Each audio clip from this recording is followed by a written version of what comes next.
Hola, ¿qué tal? Espero que estén súper bien. Mi nombre es Patricia Castañeda, soy directora de Comunicaciones y de Políticas Alimentarias de ARBA y formo parte de la Escuela Vegana para Padres y Madres Latam.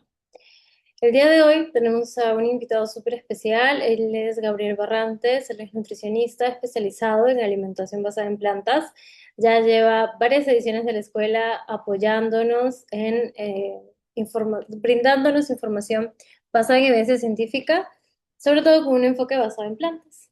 Y estamos súper felices el día de hoy de contar nuevamente contigo, Gabriel. Así que sin más preámbulos, pues te invito a que compartas tu pantalla y nos cuentes todo lo que tenemos que saber para hacer deporte mientras llevamos una alimentación basada en plantas y cómo este patrón alimentario nos va a ayudar a lograr nuestros objetivos. Buenísimo, muchas gracias Patricia y bueno, muchas gracias a todos por estar presentes. Vamos a empezar con la clase del día de hoy. Hoy día vamos a ver un tema súper interesante y es que vamos a hablar acerca de la nutrición plant-based en el rendimiento deportivo, ¿no? O sea, cómo es que podemos modificar el rendimiento deportivo, cómo podemos garantizar un correcto rendimiento deportivo llevando una alimentación basada en plantas. Entonces, eso es lo que vamos a revisar el día de hoy. Justamente vamos a empezar quizá buscando respuestas acerca de un tema que en algún momento se ha tocado y ha sido un poco controversial y es si es que el rendimiento deportivo se puede ver afectado negativamente por una alimentación basada en plantas o no. Y en este caso justamente vamos a revisar si es que las dietas basadas en plantas son adecuadas, pueden ayudar a mejorar el rendimiento deportivo comparado con otros patrones alimenticios como dietas omnívoras, entre otros, ¿no? En relación al rendimiento deportivo, ¿no? Los temas que vamos a tratar hoy, bueno, pues son cuatro puntos principales en los que se resume todo. En primer lugar, vamos a hablar un poco sobre la evidencia, cómo crece en los últimos años, en la última década, en relación a el rendimiento deportivo relacionado a la alimentación basada en plantas. En un segundo momento vamos a tratar un poco sobre los mecanismos fisiológicos que hay detrás de la dieta basada en plantas relacionada con el deporte, con el rendimiento deportivo y cómo puede afectar a distintos procesos como la función muscular, la capacidad aeróbica, entre otros. Además, también vamos a hablar acerca de la inflamación, recuperación y función inmune, puntos importantes en los cuales se ha vinculado la última evidencia científica con la dieta basada en plantas. Y por último, la salud cardiovascular y el rendimiento deportivo a largo plazo. Cómo estos puntos se caracterizan, bueno, se relacionan también con una dieta basada en plantas. Y justamente vamos a iniciar con el primer punto y es la tendencia que surge en los últimos años, en la última década, básicamente este interés por la dieta basada en planta, ¿no? Y ha ganado mucha popularidad este patrón dietético, ¿no? Entre atletas también, ¿no? Y es que eh, quizá vamos a descubrir por qué es que estas personas que se dedican a rendimiento deportivo, por qué quienes buscan mejorar su rendimiento deportivo, recuperación, por qué se están relacionando con una dieta basada en plantas. Y es que esto, en estos últimos años ha surgido, digamos que bastante el ámbito mediático, digamos que por parte de la industria también se ha promovido más los alimentos vegetales, los alimentos, las comidas basadas en plantas y también se han ido creando guías, se han ido creando, digamos que pautas desde el ámbito científico para personas que practican deporte, tanto de manera recreativa como de manera competitiva, relacionándolos con una dieta, llevando una dieta basada en plantas, ¿no? Y en realidad, como podemos ver aquí en la imagen, digamos que esta demanda por la dieta basada en plantas en relación al ejercicio físico, al deporte y al rendimiento deportivo, viene creciendo esta demanda por los consumidores y también por los atletas, ¿no? Y justamente lo que podemos ver es que ya se han desarrollado diversas directrices en relación a ello, y es que sí se puede llevar una dieta basada en plantas siendo atleta de manera competitiva o practicando deporte de manera recreativa. no va a mermar no va a mermar el rendimiento y justamente por eso hay que tener, digamos que algunos puntos importantes, ¿no? En primer lugar, como podemos ver aquí en el gráfico, eh, hay que garantizar el aporte energético. El aporte energético que sea suficiente de acuerdo al deporte, de acuerdo a la disciplina, ¿no? Eso es muy importante. Una vez ya garantizamos el aporte energético, pasamos a otros puntos, como puede ser la cantidad de proteína, la cantidad de carbohidratos, la cantidad de grasas. Todo esto tiene que estar cubierto de acuerdo a las necesidades del atleta. Y esto, por supuesto, se puede hacer con una dieta basada en plantas. Luego seguimos abriéndonos un poco más y nos vamos a otros campos, por ejemplo, garantizar el aporte suficiente de hierro, garantizar el aporte suficiente de calcio, de distintos aminoácidos que pueden ser importantes cuando hablamos de rendimiento deportivo ya, ya no únicamente salud, ¿no? Hay otros nutrientes como por ejemplo la vitamina B12 que tiene que ser obtenida de suplementación, definitivamente, o también a través del consumo de alimentos fortificados. Otros, como puede ser la vitamina D, que debe ser obtenida también preferiblemente por la suplementación, a no ser que haya una exposición solar suficiente y responsable, ¿no? Entonces, vemos que hay que tener consideraciones en cuenta cuando hablamos de una dieta basada en plantas de manera prescrita de manera óptima para una persona que lleva el deporte de manera ya sea recreativa o competitiva, ¿no? Pero es importante también tener en cuenta que en estos últimos años ha ido cambiando un poco el paradigma, ¿no? Hace 30, 40, 50 años no se podía creer que una persona eh, que realice ejercicio físico desgastante, demandante, de manera competitiva, de manera recreativa, pueda realizarlo o pueda rendir de manera suficiente, de manera óptima, sin comer ningún tipo de alimento de origen animal, ¿no? O sin comer de forma sustancial, pues lo típico, proteínas de alto valor biológico como carne, huevo, pescado, pollo, ¿no? Y este paradigma ha ido cambiando en los últimos años, ya que vemos muchísimos más atletas de manera competitiva que llevan estos patrones alimenticios basados en plantas, ¿no? Entonces, lo que se ha visto, por ejemplo, es que en 2016, cuando se puso, básicamente se hizo un estudio transversal para conocer los patrones dietéticos en miles de corredores de ultra resistencia. Un tercio de los corredores reportaba llevar una dieta que evitaba en la medida de lo posible el consumo de carne, ¿no? Y que priorizaba fuentes vegetales. Entonces, ya desde hace unos años se empieza a ver esta tendencia por las personas que realizan ejercicio físico, que practican un deporte, ¿no? Y definitivamente ya hay figuras en el ámbito del deporte competitivo que llevan una alimentación basada en plantas de manera completamente abierta y suficiente para poder rendir de manera óptima en su deporte, ¿no? Hay diversos atletas como David Haye, que es un boxeador, o Venus Williams, que es una tenista también profesional, que llevan una dieta basada en plantas y reportan y, por supuesto, rinden de manera óptima, siguiendo un régimen alimenticio obviamente adaptado a su deporte, ¿no? Pero predominando en la medida de lo posible una dieta con vegetales, ¿no? Entonces, esto es algo importante a tener en cuenta y algo bastante notable también que, como les comento, ha ido pasando en la última década, sobre todo, ¿no? Ahora, quizá acá viene la pregunta, ¿no? ¿Por qué podría funcionar una dieta basada en plantas para deportistas, para atletas, para personas que quieren eh, rendir más en un deporte en específico, ¿no? Y digamos que tenemos tres vías bastante reconocidas, ¿no? La primera de ellas es que debido al alto consumo de vegetales de hoja verde, sobre todo, hay un buen aporte, hay un aporte sustancial de ciertos compuestos que van a mejorar la vasodilatación, ¿no? El flujo sanguíneo. Entonces, estos alimentos como las espinacas, la beterraga, la sandía, que pueden predominar, ¿no? O diversas verduras de hoja verde que pueden predominar en una dieta basada en plantas, van a ser bastante favorables para mejorar el flujo sanguíneo, el cual es sumamente importante para prácticamente cualquier deporte que se practique, ¿no?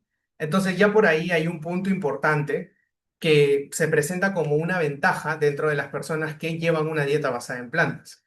Además, tenemos que, debido al gran aporte de colores y variedad en la dieta proveniente, por supuesto, de frutas y verduras, vemos que hay un aporte significativamente mayor de compuestos antioxidantes y estos compuestos antioxidantes también van a participar favorablemente en diversos procesos que al fin y al cabo van a mejorar la recuperación, van a reducir el daño muscular, entre otros puntos que vamos a ver también más adelante, ¿no? Entonces, em, vemos que dentro de las dietas basadas en plantas tenemos distintos alimentos que nos van a aportar beneficios concretos, aplicables directamente a una mejoría en el rendimiento deportivo, ¿no? Otro punto también relevante que viene por el aporte de más alimentos de origen vegetal y también por la omisión de alimentos de origen animal o alimentos ultraprocesados, ¿no? Es que una dieta basada en plantas, por supuesto que prioriza alimentos vegetales integrales, va a reducir los niveles de inflamación y los niveles de inflamación sistémica, ¿no? De manera crónica. Es importante mantenerlos lo más reducidos posibles para poder rendir de manera óptima en casi cualquier deporte que se proponga, ¿no? Sobre todo los que son más demandantes a nivel físico, a nivel muscular. Entonces, el hecho de reducir proteína de origen animal, ¿no? Específicamente y sobre todo, ¿no? Carne procesada y carne roja, va a mejorar y lo que conlleva, por supuesto, a incrementar fuentes de proteína vegetal como legumbres, cereales integrales, va a aportar grandes beneficios a nivel de reducir la inflamación sistémica crónica, ¿no? Entonces, vemos que hay diversos beneficios en el deporte por llevar una alimentación basada en plantas. Y es que ya de por sí hay que tener en cuenta que el ejercicio físico duplica el estrés oxidativo que habría en un estado normal, ¿no? O sea, el estrés oxidativo va a duplicarse únicamente por realizar ejercicio. Por supuesto, esto es de manera aguda y no implica una enfermedad como tal, ¿no? Pero es algo importante a tener en cuenta. Em, Hay que conocer que realmente hacer ejercicio físico, sobre todo cuando es de manera competitiva, va a aumentar los niveles de oxidación, de estrés oxidativo en el cuerpo. Y lo que se ha visto claramente es que, por ejemplo, los arándanos son un alimento que va a reducir este estrés oxidativo mucho más que si no los consumiésemos comparados con un placebo, o sea, algo que no sean arándanos, por supuesto. eh, una vez consumidos, van a reducir el estrés oxidativo, van a reducir la inflamación y van a mejorar las defensas inmunológicas posterior al ejercicio. Y eso es lo que se ve claramente en los ensayos clínicos en los que se ha puesto a prueba consumir 250 gramos de arándanos diarios por 6 semanas, ¿no? Esto principalmente antes de un ejercicio físico intenso, sobre todo aeróbico, como una carrera se ha determinado que mejora muchísimo la respuesta a nivel inmunológico, reduce el estrés oxidativo y también reduce los niveles de inflamación. O sea que vemos que las frutas como los arándanos pueden ser un gran aliado para poder mejorar nuestra recuperación y nuestra longevidad en el deporte, ¿no? Además, también hay que tener en cuenta que, como ya lo comentaba anteriormente, el consumo de, sobre todo carne procesada, aumenta el riesgo de mantener una inflamación, altos niveles de inflamación a lo largo del tiempo, o sea, de manera crónica, ¿no? Obviamente mientras se consume activamente esta fuente de proteína, ¿no? De origen animal. Cuando se compara a las personas que son vegetarianas con las personas que no son vegetarianas en relación a sus niveles de proteína C reactiva, que es un marcador de inflamación sistémica, lo que se ve claramente es que aquellos que llevan una alimentación vegetariana, o sea, que priorizan un poco más los vegetales, van a ver reducidos sus niveles de proteína C reactiva eh, mucho más que las personas que no llevan este consumo prioritario de vegetales en la dieta, ¿no? Y hay diversos mecanismos por los cuales el consumo de carne roja o carne procesada puede favorecer a esta inflamación. Por ejemplo, la producción de óxido, o sea, el hecho de consumir carne recurrentemente, sobre todo carne procesada, a nivel de la microbiota va a aumentar la población de ciertas bacterias que producen trimetilamina, que es un compuesto que se convierte al final en óxido de trimetilamina. Y este óxido de trimetilamina no solo se asocia a mayor riesgo de enfermedades cardiovasculares, sino también reduce la oxigenación en sangre, también, bueno, altera diversos valores hematológicos, ¿no? En el tiempo y por supuesto aumenta la inflamación y el estrés oxidativo, ¿no?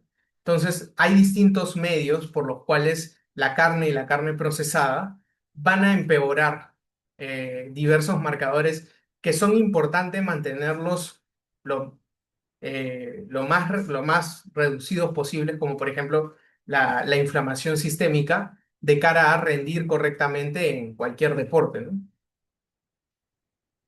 Otro punto importante, y hay que tener esto bien claro, y es que los atletas, sobre todo hablamos de atletas de alto rendimiento, de resistencia, como por ejemplo maratonistas, son personas, lamentablemente, o bueno, debido al deporte de alto rendimiento, de alta exigencia, son personas inmunosuprimidas. O sea, tienen un sistema inmune, digamos que bastante variable en el tiempo, ¿no? Por supuesto, después de un periodo competitivo, después de una competencia, su sistema inmune se va a ver sumamente reducido, naturalmente por la exigencia física que implica correr largas distancias, ¿no? Entonces, en general, los atletas de alto rendimiento van a sufrir constantemente de un sistema inmunológico bien variable, pueden tender a enfermarse con mayor frecuencia.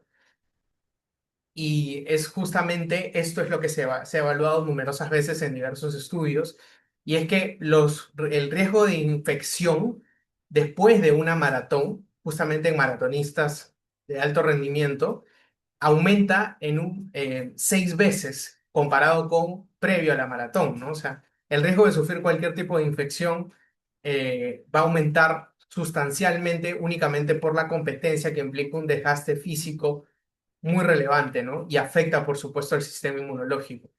Es más, el 68% de los maratonistas, después de la ultramaratón, terminan enfermos con cualquier tipo o sea, cualquier tipo de virus va a proliferar en un ambiente en el que el sistema inmunológico está mucho más débil y mucho más expuesto debido a este desgaste físico.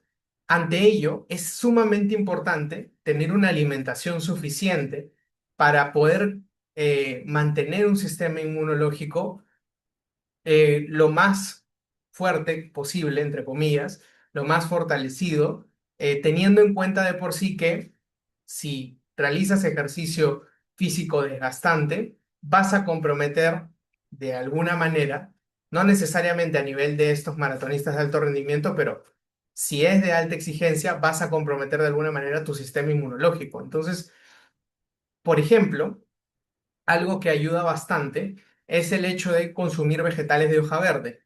Y como lo comentaba, estos compuestos, ¿no? Al final, que aportan los vegetales, como los nitratos vegetales, van a terminar formándose compuestos como el óxido nítrico a nivel sanguíneo, lo cual mejora la oxigenación, mejora la vasodilatación, mejora el flujo sanguíneo en general. Y lo que se ha visto es que, comparado con personas omnívoras, los vegetarianos tienen un 20% más de nitratos previos al entrenamiento y los veganos tienen un 40% más de nitratos previos a los entrenamientos. Es decir, las personas que tienden a consumir más vegetales, sobre todo vegetales de hoja verde, van a tener mayor disponibilidad de este o mayor segregación de este óxido nítrico que al final va a traducirse en una mejora en el rendimiento, ¿no? Y sobre todo cuando hablamos de deportistas de alto rendimiento, sabemos claramente que cualquier mejora va a ser sustancial y va a poder marcar la diferencia en una competencia, por lo cual el hecho de priorizar vegetales, sobre todo vegetales de hoja verde, van a ofrecer una ventaja competitiva definitivamente en comparación con no consumirlos. Además, es importante mencionar que hay beneficios no solo agudos, como el que comenté previamente, ¿no? Sino hay beneficios crónicos, ¿no? Porque estos beneficios, tras consumir una mayor cantidad de vegetales de hoja verde, o sea, aumentando los niveles de óxido nítrico en sangre, ¿no? Son beneficios agudos, ¿no? Suceden previo al entrenamiento, luego se regulan, ¿no? Y hay que seguir consumiendo constantemente estos vegetales para tener estos beneficios, ¿no? Pero hay beneficios que van a perdurar en el tiempo por llevar una alimentación basada en plantas y que son de interés para atletas, para personas que practican deporte de manera constante o de manera recreativa y buscan rendir correctamente, ¿no? Y es que se plantea la eh, opción para atletas de tener dietas sostenibles para que no únicamente a nivel medioambiental, ¿no? Sino sostenibles para ellos en el tiempo, en la medida en la cual puedan practicar su deporte durante más años. Porque lo que sucede muchas veces es que el deporte de alto rendimiento no se puede practicar por muchos años porque desgasta mucho al cuerpo, genera, bueno, si no es lesiones, digamos que, sobre todo el de alto rendimiento, ¿no? Algunos puede generar algunos problemas de salud, pero no como tal el deporte, y lo vamos a ver más adelante, pero lo que se busca es que la alimentación de los deportistas de alto rendimiento esté correctamente optimizada para que no se presenten enfermedades crónicas que puedan eh, parar su continuidad en el deporte a lo largo del tiempo, ¿no? Y es que las dietas basadas en plantas, más allá del ámbito deportivo, han demostrado reducir el riesgo de enfermedades cardiovasculares, diabetes y también han demostrado reducir la mortalidad comparado con dietas omnívoras o con dietas que no sean predominantes o que no, en las cuales no predominen vegetales integrales como pueden ser semillas, frutos secos, cereales integrales, legumbres, frutas, verduras, ¿no? Entonces, claro, si nosotros aplicamos esto al deporte, vamos a brindarle al atleta o a la persona que practica deporte de manera constante la posibilidad de tener una carrera en ese deporte o o poder practicar ese deporte durante más tiempo de manera segura y y maximizando su capacidad y su rendimiento en este tiempo, ¿no? Entonces, es bastante importante tener eso en cuenta. No solo tenemos beneficios agudos por llevar una alimentación basada en plantas aplicada al deporte, sino también tenemos beneficios crónicos, ¿no? Mayor longevidad en el deporte, eh, y entre otros puntos que son bastante relevantes. Ahora me gustaría comentarles sobre algo que puede parecer paradójico y por eso lo pongo como la paradoja del atleta y a veces resulta en una pregunta incómoda porque lo hemos visto muchas veces. ¿Quién no ha escuchado de, por ejemplo, eh, alguna noticia de la muerte súbita de algún futbolista, por ejemplo, por un paro cardíaco, ¿no? Un infarto al miocardio? Seguramente lo hemos escuchado en algún momento y en general, digamos que estos casos bastante sonados de deportistas que terminan muriendo en circunstancias, digamos que bastante extrañas, ¿no? O digamos que bastante repentinas, ¿no? Y es que la enfermedad cardiovascular, las enfermedades cardiovasculares son la principal causa de muerte a nivel mundial y digamos que los atletas o el deporte de alto rendimiento no necesariamente por el hecho de practicar deporte estás exento de, digamos que padecer alguna de estas enfermedades, ¿no?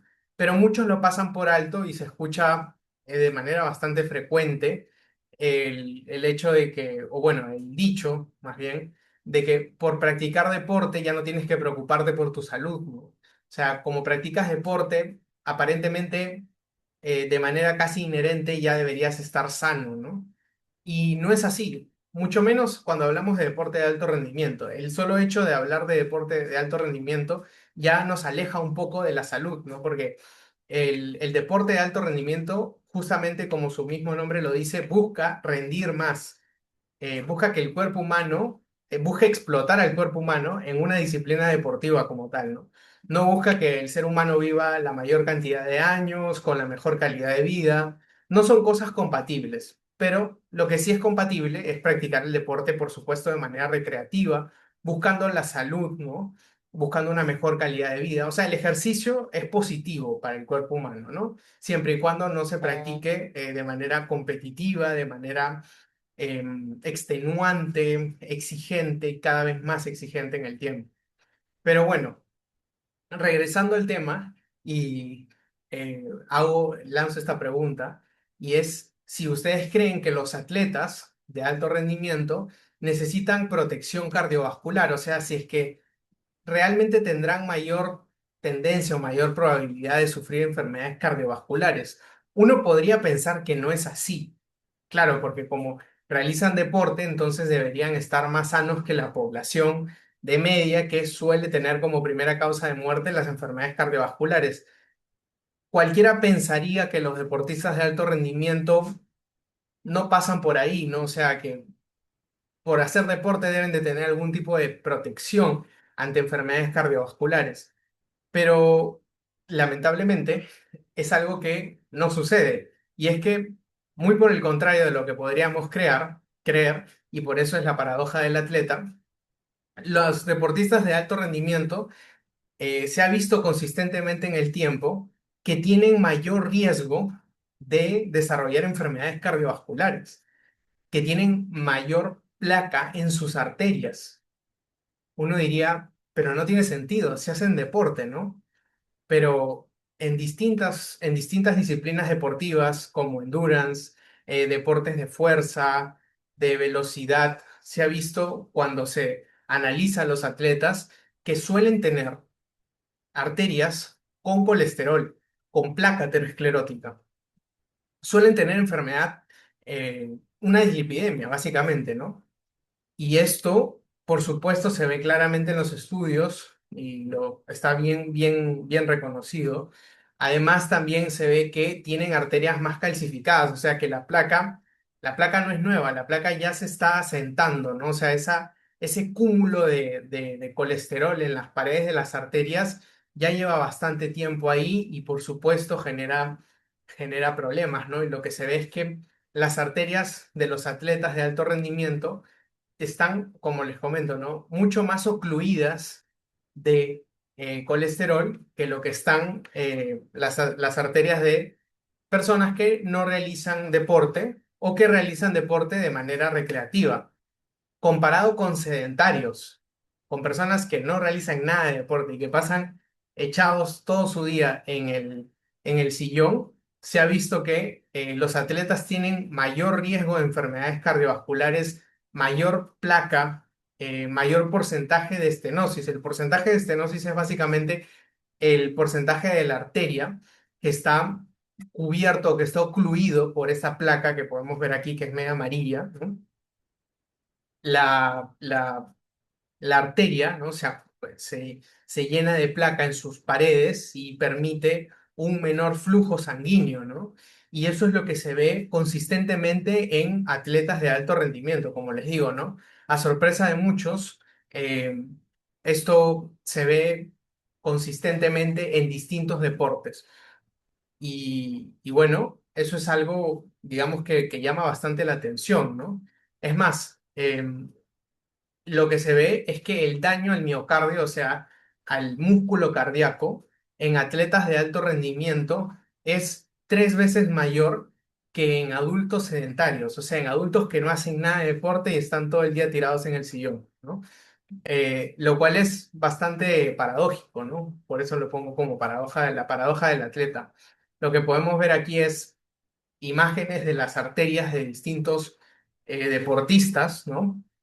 De alto rendimiento en los que se ve la calcificación de la placa en las arterias y cómo tienen las arterias bien ocluidas, ¿no? Em, y bueno, ¿por qué sucede esto? O sea, esa es la pregunta, ¿no? ¿Por qué pasa esto? Y es porque esto ocurre por diversos factores, ¿ya? Pero en primer lugar, hay que reconocer que los atletas de alto rendimiento o en general las personas que empiezan a hacer deporte, a la vez que empiezan a hacer deporte, empiezan a comer un poco más. Porque claro, tarde o temprano tus necesidades energéticas van a aumentar debido a que te estás moviendo más, estás exigiendo a tu cuerpo y claro, esto implica que la población que hace deporte de media consume más calorías, más energía, más comida que las personas que no hacen deporte, ¿no? Sobre todo cuando hablamos de deportistas de alto rendimiento, que pueden llegar a consumir entre 5.000, 7.000, 6.000, 8.000, 9.000, hasta 10.000 calorías al día. ¿Y qué sucede? El simple hecho de comer más no va a hacer que sus arterias automáticamente se llenen de colesterol y tengan mayor riesgo de infartos y tengan todas las arterias ocluidas. No, sino que lo que consumen para poder llegar a esas calorías, que sobre todo en deportistas de alto rendimiento es bastante cantidad de comida, es la clave para poder determinar por qué está sucediendo esta mayor prevalencia de aterosclerosis, de arterias ocluidas con colesterol en la población que practica deporte de alto rendimiento, ¿no? Lo que se ve es que las personas, los atletas de alto rendimiento, suelen llevar una dieta alta en grasa saturada y colesterol, sodio, grasa saturada, colesterol y en algunos casos ultraprocesados para poder llegar a esta cantidad de calorías que, como les comento, suele ser bastante elevada, ¿no? O sea, suelen tener que comer gran cantidad de comida, a veces no les entra toda esa comida y claro, recurren a estos alimentos ultraprocesados o alimentos altos en grasas saturadas, como por ejemplo la mantequilla, no es que se coma mantequilla sola, ¿no? Pero productos que contienen ello o diversos productos que aportan gran cantidad de energía en poca porción y por supuesto estos son los que conllevan a que consumidos en el tiempo vayan a generar esta mayor prevalencia de enfermedades cardiovasculares, de placa acumulada en las arterias y al final haga que de media los atletas de alto rendimiento tengan mayor riesgo de morir por una enfermedad cardiovascular que una persona sedentaria que no hace nada de ejercicio, ¿no? Por supuesto, esto no siempre es así, ¿no? O sea, tenemos atletas y los atletas que llevan una alimentación basada en plantas, que prioriza el consumo de alimentos vegetales integrales, no se va a ver esto, por supuesto, ¿no? O sea, la mayor prevalencia no va a ser de enfermedades cardiovasculares, todo lo contrario, porque aquí viene un poco la solución, ¿no? Y es básicamente que lo ideal es que ante dietas que para atletas, ¿no? Que implican un mayor consumo energético, justamente este consumo energético pueda ser sostenido en el tiempo, priorizando alimentos vegetales, no necesariamente integrales, pero vegetales por lo menos, ¿no? Porque van a tender a tener menos colesterol, grasas saturadas, azúcares añadidos y esto va a hacer que haya menor riesgo de acumular placa aterosclerótica, entre otras enfermedades metabólicas que se podrían desarrollar debido a una mala alimentación que puede verse influenciada, como les comento, por una mayor ingesta energética en el tiempo, ¿no? Entonces, es importante tener en cuenta esto eh, y por supuesto que una alimentación que priorice alimentos vegetales integrales, como les comenté desde un inicio, va a aportar diversos compuestos como antioxidantes para poder reducir la inflamación, va a mejorar los depósitos de glucógeno, ¿no? Y todo esto lo podemos lograr perfectamente con una alimentación basada en plantas, bien planificada, por supuesto, ¿no? Entonces, eso era lo que les quería comentar el día de hoy. Me gustaría saber si es que haya quedado alguna pregunta. Podemos conversar un poco de lo que les he compartido. Y, y nada, no sé si alguien tenga alguna duda por ahí. Sí, claro. ¿Alguien levantó la mano? A ver. Ricardo, me Sí, parece, ¿no? sí. Hola Gabriel, muchas gracias por tu clase. Tenía duda respecto a lo que mencionaste al último, por ejemplo, de, obviamente por la densidad energética que muchas veces se requieren deportistas de alto rendimiento, por las necesidades, bueno, mínimo si no van a ser vegetales integrales porque son de menor densidad energética, pero aún así, aunque sean ciertos productos procesados, pero vegetales. Mi pregunta es como relacionado con esto, ¿qué evidencia hay de, por ejemplo, comparado de efectos en la salud y o rendimiento deportivo del consumo de, por ejemplo, estas alternativas vegetales, homólogas, por ejemplo, a la carne, como, no sé, Beyond Meat, etcétera, comparados con carne roja procesada y no procesada? Claro, o sea, tu pregunta es muy válida y es muy buena, muy pertinente en relación a lo que he comentado. Y es que efectivamente lo ideal, el mundo idílico, sería que deportistas de alto rendimiento puedan llevar una alimentación basada en plantas, basada en vegetales integrales, ¿no? Lamentablemente, cuando llevamos esto a la práctica, es sobre todo en deportes que demandan de una alta ingesta energética, es prácticamente imposible, ¿no? Porque lo cierto es que llegar a 5.000, 4.000, hasta 3.000 calorías de alimentos vegetales integrales es algo sumamente complicado, por no decir prácticamente imposible, mientras vamos aumentando la ingesta energética, ¿no? Esto debido a los altos niveles de saciedad que en algunos casos puede llegar a producir reflujo, malas digestiones y puede llegar a afectar el propio rendimiento deportivo del atleta de manera aguda, ¿no? Cuando va a practicar el deporte, el hecho de sentirse, digamos que sumamente lleno, inconforme con esas sensaciones, tampoco podemos pretender un correcto rendimiento, ¿no? Y ante ello, la única solución es básicamente optar por opciones vegetales un poco más procesadas, ¿no? Para la salud no van a ser tan óptimas como las opciones vegetales integrales. Eso tiene que quedar claro. Pero lo que también tiene que quedar claro es que el objetivo que estamos buscando, si hablamos de atletas, es rendir lo máximo posible en su deporte. Entonces, si buscamos optimizar el rendimiento, tenemos que tener en cuenta que definitivamente nos vamos a alejar un poco de la salud. El simple hecho de practicar deporte de alto rendimiento ya implica alejarse de la salud. Porque el deporte de alto rendimiento no va de la mano con una salud óptima, ¿no? Porque estamos priorizando otra cosa. Entonces, hay que optar por opciones vegetales que estén un poco más procesadas, como por ejemplo, en el caso de fuentes de proteína vegetal, podemos optar por hamburguesas hechas de distintas proteínas vegetales que estén un poco más procesadas, que contengan también un poco más de grasas saturadas, como por ejemplo la Beyond Meat.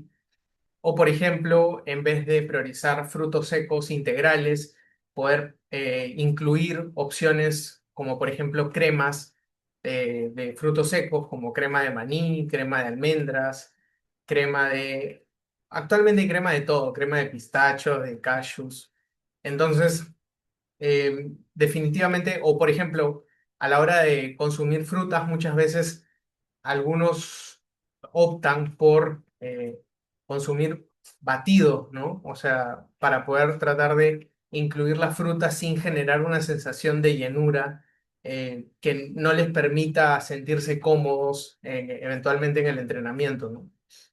Personalmente, yo practico también deporte de alto rendimiento, soy levantador de potencia desde hace ya unos cuantos años y he tratado, o sea, y esto es, por supuesto, es experiencia propia, pero en un inicio, bueno, no en un inicio, pero en algún momento traté de llevar una alimentación vegetal integral, consumiendo unas 4.500 calorías al día más o menos, y fue prácticamente imposible para mí, o sea, no fue sostenible por más de, creo que 2 meses, porque no me sentía cómodo, no siempre me sentía lleno, tenía esta sensación de reflujo y no podía rendir correctamente en los entrenamientos debido a la cantidad en cuanto a volumen de comida que tenía que ingerir al día, ¿no? Por lo cual actualmente llevo una alimentación basada en plantas, por supuesto, pero no llevo una alimentación única, o sea, netamente vegetal integral, ¿no? Consumo alimentos vegetales procesados, ultraprocesados también, para poder llegar al aporte energético que necesito día a día, ¿no?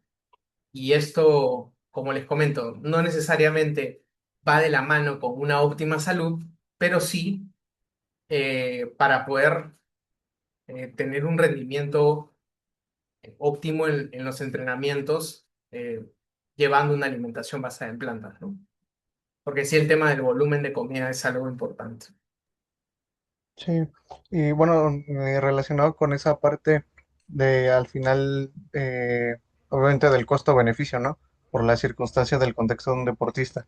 Y también luego otra duda, se suele decir justamente esta parte de, bueno, pero sigue siendo un ultraprocesado, ¿no? Entonces, ¿qué evidencia hay, por ejemplo, de comparar estos ultraprocesados homólogos vegetales contra un alimento, digamos, real, entre comillas, como por ejemplo la carne roja o carne roja procesada? Sí, o sea, últimamente ya hay más estudios que comparan ultraprocesados vegetales con sus homólogos, pero de origen animal, ¿no? Y definitivamente en prácticamente todos los estudios que se han hecho, mejores resultados de salud siguen dando los alimentos vegetales por más que sean ultraprocesados, ¿no? Hay diversos ensayos clínicos como el Swap Meat, me parece, en el que se pone a prueba, se compara, ¿no? El consumir la Beyond Meat, que es una hamburguesa hecha a partir de alimentos vegetales, pero ultraprocesados, ¿no? Se compara el consumo de esta hamburguesa que tiene unos niveles de grasas saturadas moderadamente elevados, ¿no? Se compara con el consumo de carne roja, ¿no? O sea, con un aporte también moderado de grasas saturadas, y lo que se ve es que sigue siendo superior para la salud. Cuando se miden diversos marcadores de salud, sigue siendo superior el hecho de consumir la Beyond Meat, por más que sea un vegetal integral ultra procesado, perdón, por más que sea un alimento vegetal ultra procesado, sigue siendo superior en resultados de salud a, a los productos no tan ultra procesados, procesados sí, pero de origen animal, ¿no? Sí, muchas gracias, Gabriel. Gracias a ti, Ricardo, por la pregunta. No sé si alguien más tenga alguna pregunta.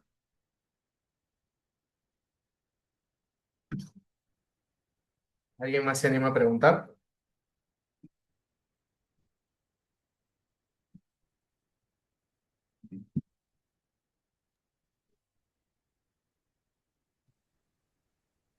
Me acaba de surgir otra duda, perdón. Aprovechando que nadie más tiene dudas, creo. Claro, dale. Una última. Ujú, Eh, en la, ¿Cómo se llama? En el documento del IOM, las ingestas dietéticas de referencia, se ujú. menciona que la fibra dietética no tiene una ingesta máxima tolerable, no hay un upper limit. Ajá. Este, pero, por ejemplo, no sé, yo estoy igual en la carrera de nutrición, pero se nos llega a mencionar el de la recomendación, por ejemplo, aquí en México es de unos 25 a 30 gramos de fibra al día, porque si no interfiere en la absorción de ciertos nutrientes. Pero pues justo después leí la parte del IOM y es como de, pero si se supone que no hay interferencia en esa parte, entonces ahí como que, ¿qué pasa? Mira, tu pregunta es bastante interesante, y es que Efectivamente, no hay límite máximo tolerable en el consumo de fibra siempre y cuando la fibra sea dietética, provenga de alimentos vegetales integrales. Otra cosa muy distinta es cuando agregamos fibra en la dieta em, de manera aislada, ¿no? Hay diversos productos que llevan fibra de manera añadida, fibra sintetizada, bueno, de distintas formas, pero la fibra como tal, o sea, la fibra de manera aislada, no es la que ofrece los beneficios y no es para la cual está establecido, o no es el contexto bajo el cual está establecido esta, eh, este no límite máximo tolerable en cuanto a fibra. Tampoco está establecido el requerimiento diario en base a fibra, digamos que de manera aislada. Perdón, la ingesta adecuada de fibra, ¿ya? Como también el límite máximo tolerable en su consumo, está puesto o está eh, establecido para la fibra que proviene de alimentos integrales, no para la fibra que se añade a través de productos diversos que pueden haber en el mercado, ¿no? Eso es importante tenerlo en cuenta. Los alimentos, o sea, es decir, ¿no?